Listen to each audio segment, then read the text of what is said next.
All right now, a new sentencing hearing is underway for the man convicted of killing his best friend in a middle school bathroom. Today actually marks 12 years since that killing. Local 10 News reporter Leanne Motorhone is live in court today with more on that hearing.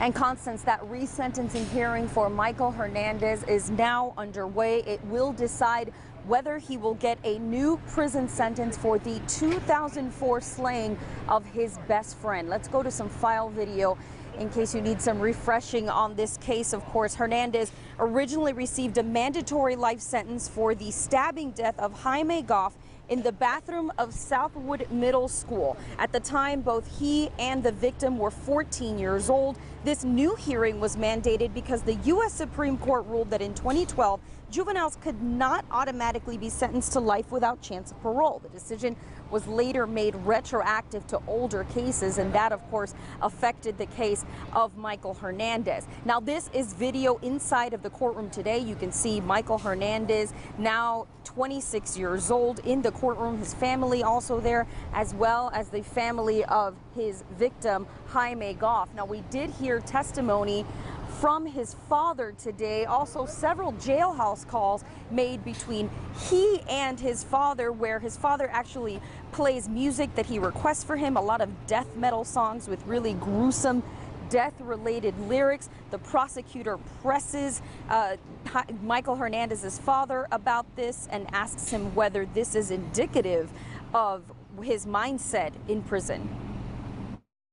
It doesn't concern you that your son is fascinated, continue to be fascinated, with serial murderers and music that screams out for Hitler.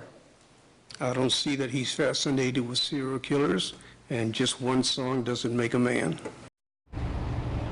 Now take a look at this. It also came up in testimony today. It's a profile set up by members of Michael Hernandez's family on his behalf on loveaprisoner.com. You can see a photo of him right there in the center in his prison jumpsuit. He does say in that profile that he's been locked up since age 14 and that he has never had any meaningful contact with a woman. And so in hopes of reaching out to someone via a pen pal relationship or phone relationship, he set up that website, which the prosecutor argues was against the rules of the prison. Now, trial evidence showed that Hernandez, at least at the time of the murder, was obsessed with being a serial killer. He could still receive a new life sentence, but would be eligible for parole after 25 years. This hearing is scheduled to last until Friday, and we will be here for the end result.